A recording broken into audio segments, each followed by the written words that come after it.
everyone. I'm Meghan McInnis-Domínguez, Associate Professor of Spanish at the University of Delaware, and you are watching the AI for the Humanities YouTube channel. Today, I'm joined by a friend and colleague, Malkiel Choseed, who will be interviewing me about how I use AI with writing exercises. So this is a new format for us that I think it will be really interesting. And first, I think we should start with Malk introducing himself. Thank you so much, Professor Dominguez or Megan.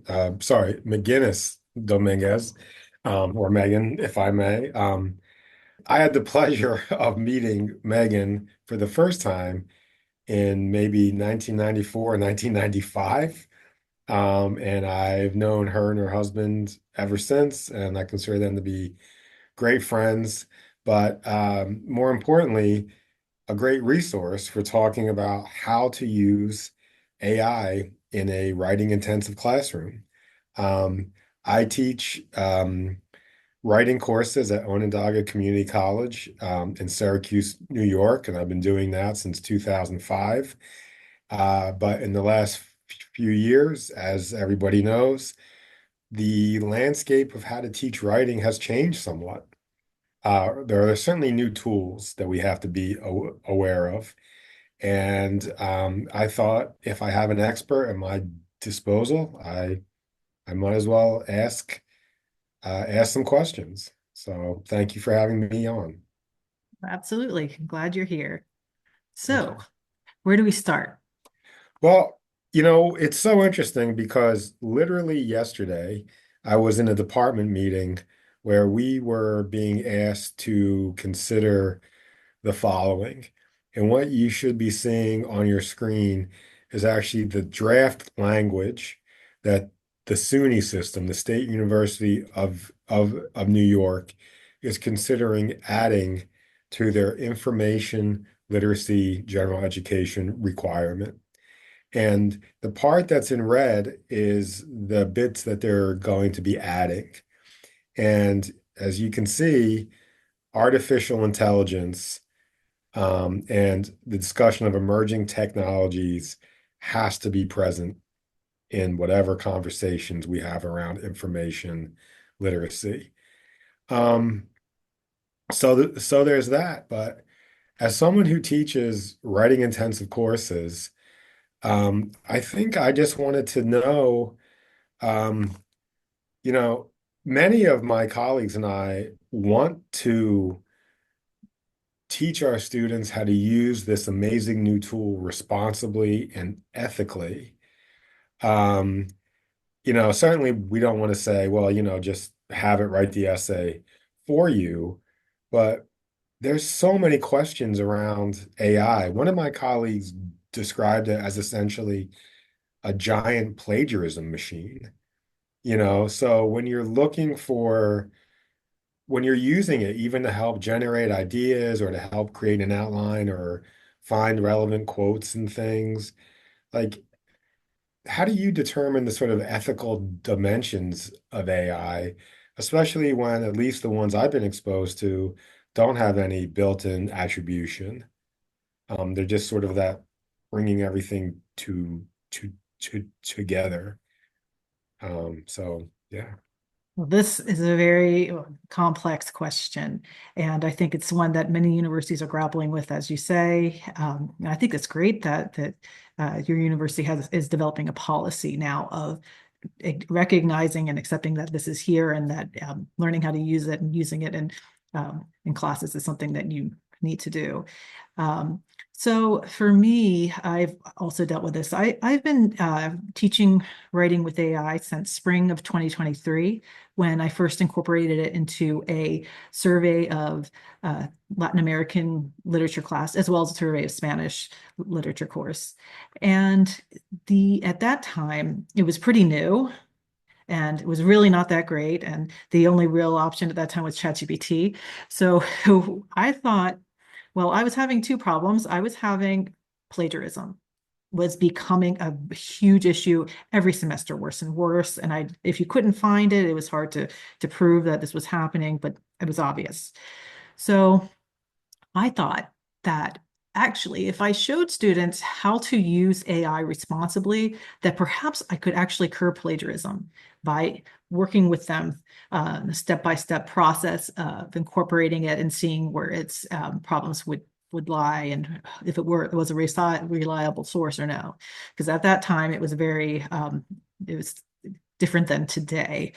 And at that time, I didn't use it that much. I only introduced it in the after the students had written a rough draft. And by the time they wrote a rough draft, we'd already gone to the library and they learned how to find resources on the MLA database. So reliable journal articles, and they'd written their thesis, they'd already done their initial bibliography, and they'd written the rough draft. And then I had them ask ChatGPT to write a paper on their topic and ask it for sources. And I told them, so those who didn't want to participate, I made it optional. I told them they can find another source if they didn't want to do that. But for those who did, I told them if they found something useful, they could quote it. And what happened was most really did not find it to be very useful at all, that it made a ton of mistakes and it's too general. It just wasn't useful. But that was a learning process and learning experience. Through time, though, these tools have been getting better and students are now more familiar with them and they're just using them on their own without much guidance. So I think that that's where we as professors come in, where we really need to show them the ethical use and how it can be a tool for writing rather than a crutch, which is what a lot of students are using it for right now. I mean, it's easy just to put something in and have it write it for you. But of course, the quality is not there. And I did find that plagiarism actually was reduced that semester because students were, they really found that it wasn't useful. So the work that they turned in was really their own. And I thought it was fantastic. Like I felt like it was a breath of fresh air.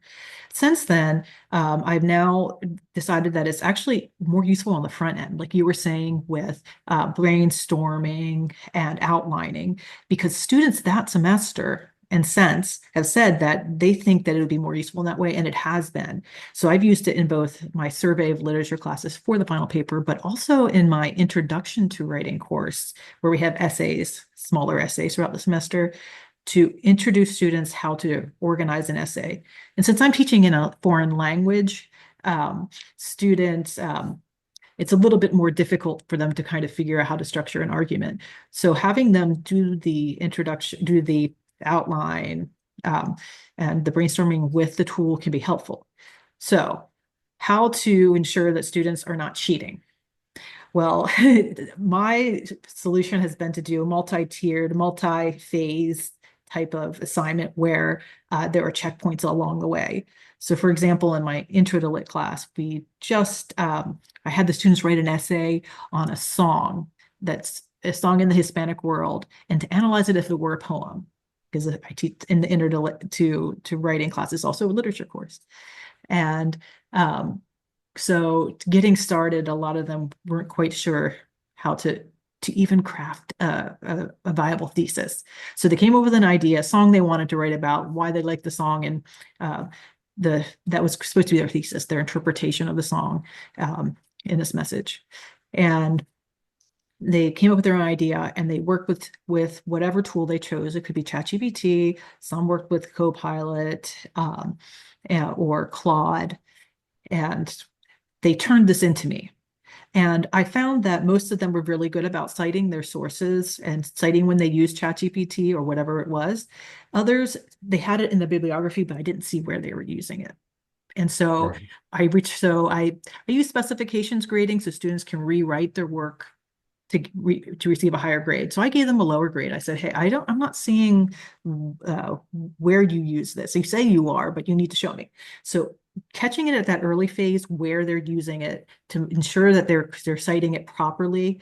And I show them, this is how you cite MLA format. I expect this for every image you use, for any time you're using AI. And we do this throughout the semester in class. That activities always have them cite when they use it.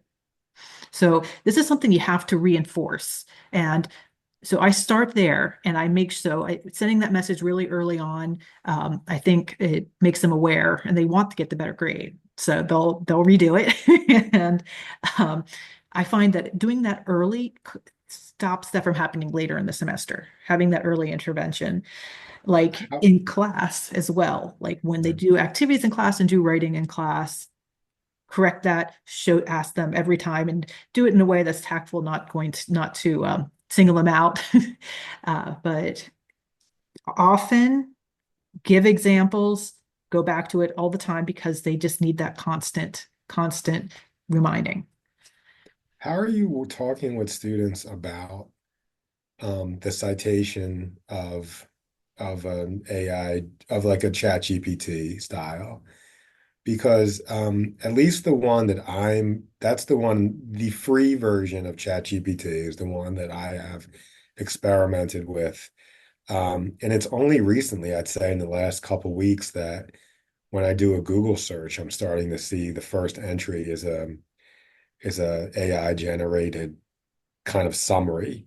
That's Mhm. only literally been in the last 2 weeks or so. It's shown up on my phone.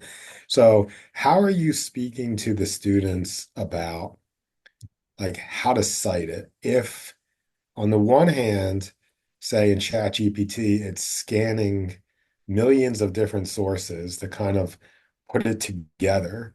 If you say, well, this comes from ChatGPT, in a way, it's hard to say what that is because I'd be curious to know if I did the same question twice, if it would give me the same exact answer a week later, a month later, because theoretically it's grown since then. Right. So, how do you talk with students about citing AI, both from like a technical standpoint, but also from like that ethical, you know, there's a million authors out there who may not be getting credit for their work. How do you talk Right. about Well, we do have that discussion. And that's very important to tell students. And so I guess what I tell them is that whenever they're using these tools, especially if you're using it for a paper, that I want them to ask it for its sources. And so I was just looking at my students' comments from last semester about whether or not they used ChatGPT in their final paper. And a lot of them said that the only sources that it provided for the paper they wrote uh, was the primary texts, no secondary texts. And we know that that's not really what it's doing. So it's getting better about showing sources than it had in the past, but a lot of them are hallucinated or they're by correct authors, but not actual works by those authors. So what I try to do, especially in class, is use tools like Perplexity that do provide the sources, or Copilot, especially when we're doing in-class activities.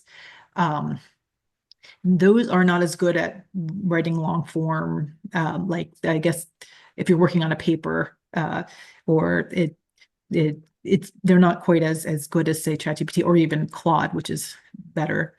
Um, but yes, this is an issue. We discuss it, and I tell students that this is like an ethical issue that I don't know if it has a solution, right? This is um, a complex problem that we're all kind of grappling with right now. And um, citing ChatGPT is essentially citing uh, many people that we don't really know their identity, right? So it's something that they have to think about if they're going to use it as a source. You know, I mean, I want them to use their judgment. If it's something more like general knowledge thing about an author's life that's been written many, many times, that's one thing. And that's actually where students find it the most helpful. Like with analysis of text, it's not quite as good. It might be able to tell you where there's like a metaphor or things like that, like formal analysis, but interpretation, I tell them that's really where they have to be careful. Um, what I want them to do is interpret. I don't want them to take that interpretation from an LLM. I want that to be their own. And just more commonly known facts, that's one thing. I feel like, and we talk about that, and that's less, it's not quite as murky. But when it comes to interpretation analysis, that's, I think, where we're treading on, I guess, more issues with plagiarism of the machine, of the tools themselves. That's an interesting distinction to make and a potentially really useful one for like someone who teaches, writing intensive courses. I'm curious, if you've ever thought about the parallels between LLMs and like I just say AI or ChatGPT and something like Wikipedia, that when it first started, I can remember, I've been teaching here since 2005 at Onondaga Community College in Syracuse, but I taught in Pittsburgh as well. And I've been around long enough to see Wikipedia be born and come onto the stage and, having instructors and students say, well, I was taught never to use Wikipedia. And now Wikipedia in academic circles, at least, well, for any kind of research, is often considered to be a very viable starting point, if not, maybe not the best ending point. Like, oh, I just checked Wikipedia and that's it. But a very viable and respectable starting point. So, how do you see the parallels? And do you think that as time goes on, we'll see that shift in the acceptance? I think that's a fantastic comparison. And this is, I was just talking to a colleague about this yesterday, actually. That yes, Wikipedia, when it first came out, it was, oh my goodness, no, do not use it in use that in your classes. It's a very unreliable source. I remember that time too. But now we do direct our students to it as like you said, as a good starting point, for just facts about, let's say, the person you're studying or whatever it may be. It's a very good starting point. Um, I think that you're right, that in the future, as the LLMs become more reliable and hallucinate less, that we will look at them in a similar way. And hopefully, along that path, they will also be better at attribution of the source material. And I think, I mean, honestly, I like Perplexity for that purpose too. When I'm getting started on something, it has sources and so it can get you started. Like I don't really do research that way, like looking for academic journals, but for more general knowledge, I think it's very useful that it does provide sources, and that's becoming more and more common now. And so like even with just say doing a Google search and finding sources and things that way, people are starting to turn toward LLMs. Google's getting less traffic and it's becoming a problem for Google. That's why they've incorporated this the summarization tool that you saw that Right. comes up now because they're trying to get on board with uh, the whole LLM game. So it's everything now is kind of changing in a way that I guess where sources are more readily uh, cited, or we're heading in that direction. We're not there yet, but I see that happening, and search will also be changed as this evolves as well. Um, so yeah, putting together material from multiple sources, but then saying, okay, so it summarizes it for you, but this is where it got it from, right? Right. Um, Yeah, and that sort of leads me to what is my last pre-prepared question. Um, and I'll preface it by saying, it's so interesting that, I work in higher education and I see my colleagues using these LLMs in many different ways. Like someone taking just recently, someone who works in the admissions area who needs to send emails to hundreds of students at a time and very sort of information heavy emails, and the person sort of taking what they've written and asking an LLM, like, is there a way to make this more engaging so that there's a chance more students read it? I've seen and heard teaching colleagues say, um, I was asked to write a letter of recommendation for a student, and I wasn't exactly sure what to say. So I asked, ChatGPT for a generic letter, And then I used it as a starting point to help me get going. And then I could add in personal details about the student. And I'm sure the final product is fairly different from what the LLM gave them, but that was their starting point.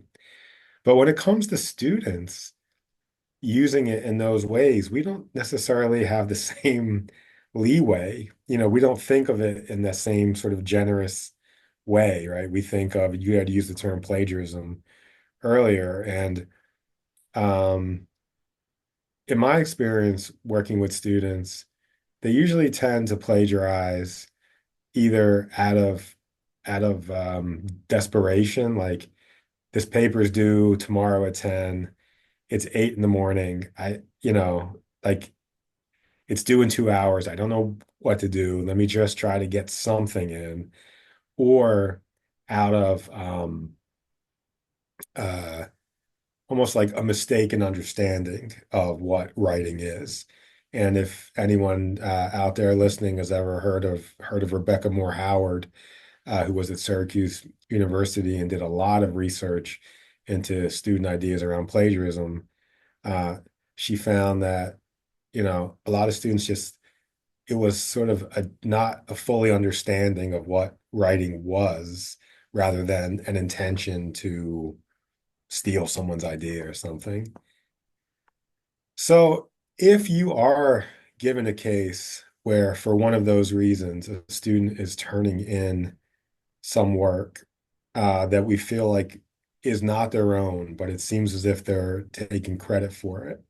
Personally, I want that to be a learning experience as opposed to a punishment experience.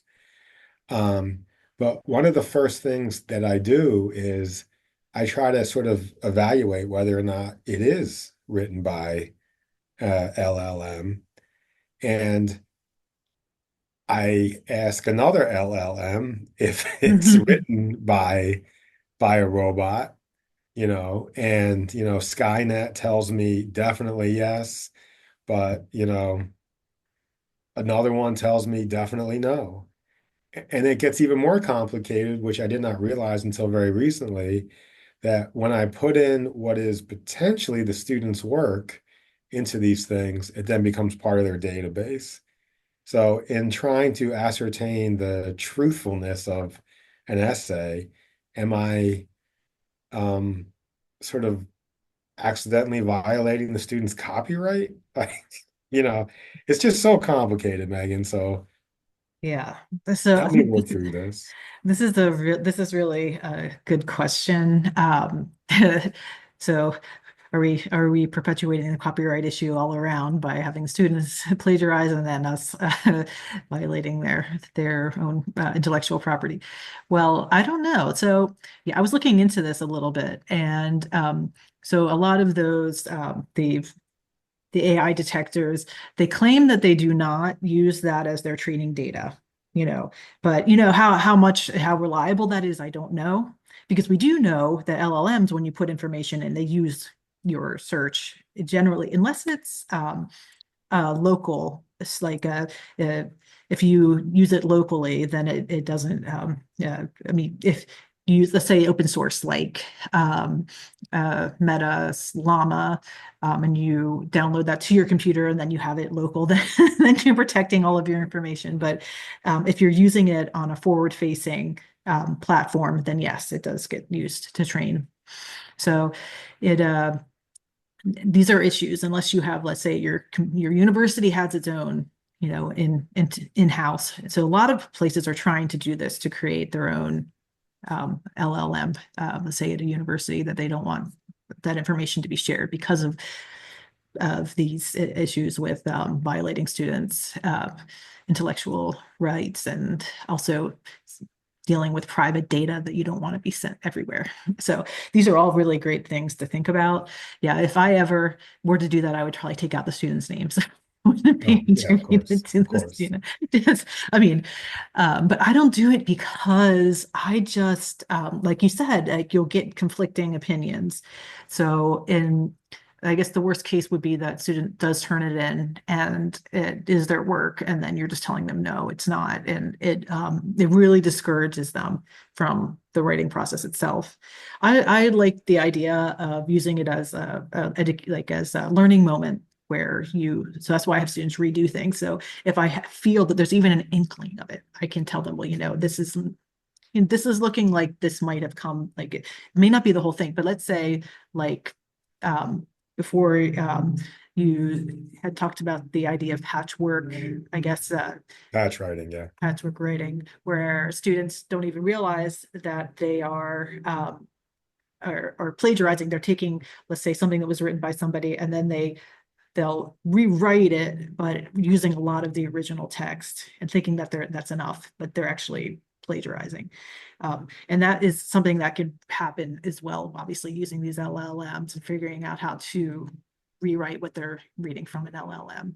So if I feel like that is the case, then I'll tell them, you need to rewrite this in your own words. It really needs to sound like you. It doesn't sound like you. I know how you write. You've turned in class assignments for me.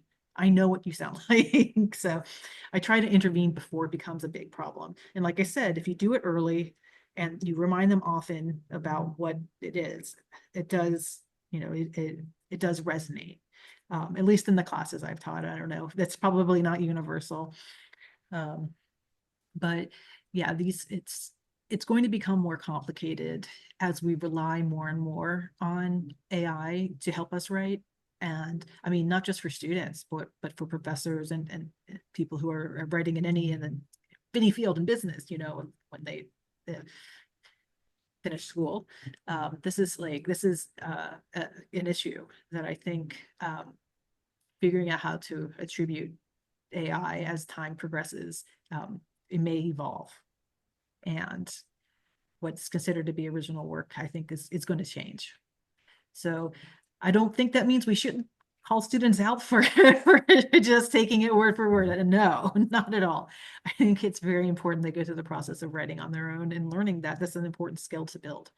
So um, I so I don't know. I think that there's a lot we can do here.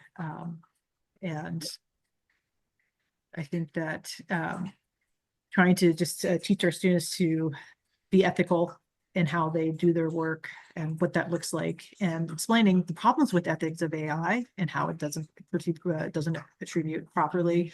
Or if you look at images, if you teach with images or music in the classroom, AI generated, we need to definitely talk about those issues as well. So this is a conversation that you just need to have often when you're bringing in these tools to a class. Yeah, and it sounds like, it's so interesting because, I guess as we feels like we're wrapping up here, but as um, the more things change, the more they stay the same because the tool is so different and so powerful, and yet so different and much more powerful than anything we've ever worked with before. And yet, from a teaching or pedagogical standpoint, the response is pretty similar, you know, um, build in multiple touch points with writing, talk about how to use these tools responsibly, the pros and cons of them. Um, Trust your students to make good choices, but then also make sure they have the tools to make those choices.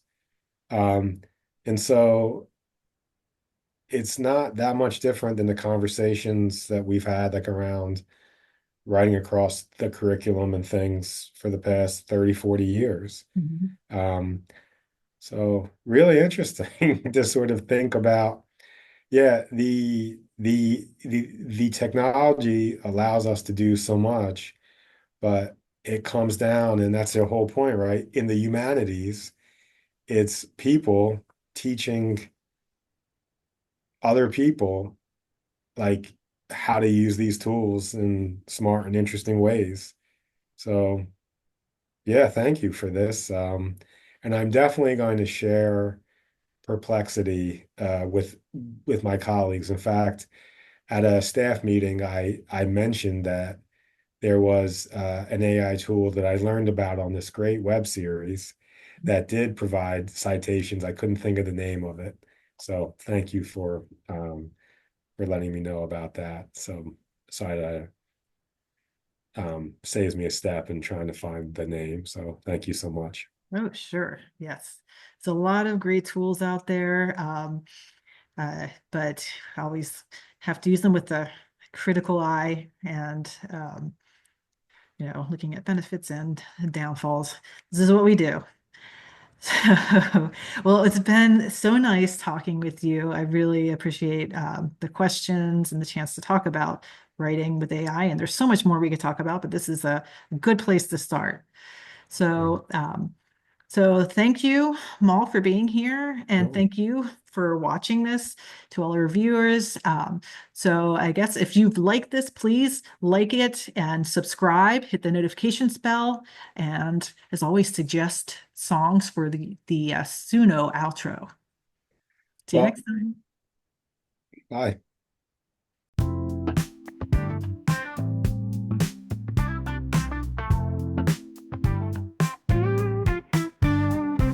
Stand in the classroom facing change, trying to guide our students through this AI age. Writing's evolving, the tools in our hand, but how do we use them and still take a stand? We want them to learn, we want them to grow, but there's a fine line between help and a shadow. How do we talk about using these tools without it just being a way to bend rules? Writing with AI, it's a brave new road, a chance to enhance but not to unload. We need to be careful, we need to be clear, that learning to write is more than what appears. Ethical choices, the things we should weigh. How do we guide them to find their own way? Using these tools while learning to write, finding our voices, keeping it bright.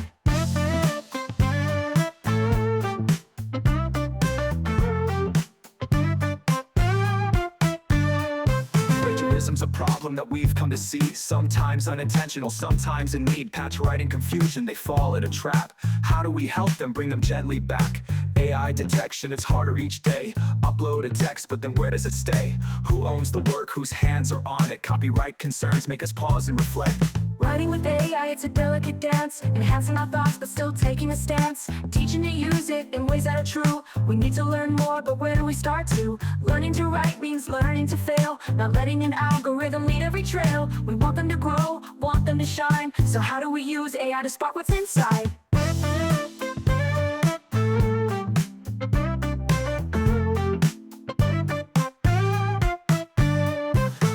About moments where AI could assist, not take over the page, but give it a twist. Summarize thoughts, refrain with new eyes, but the core of the work must still come from inside. They're creators, explorers, each in their way. How do we guide without letting them stray? Copyright issues, who owns what they make? We need clear answers so no ground starts to shake. Critical thinking, skills of their own. They need more than shortcuts to learn and to grow. Writing with AI, there's beauty and doubt. How do we use it without hollowing out? To keep their ideas, to keep their own voice, helping them learn while making wise choice. A partnership, a tool in their hands, building on effort, not making commands. Writing with AI, not the end but a start, helping young writers keep it hard in the art. So we reach out for answers, we ask all of you. How do you do it? What paths have you used to make AI a partner, not just an end? And make sure the work still reflects on our friends. Writing with AI, a journey to make, with careful intention, there's so much at stake, but maybe together we'll figure it out. Writing with AI, what it's really about.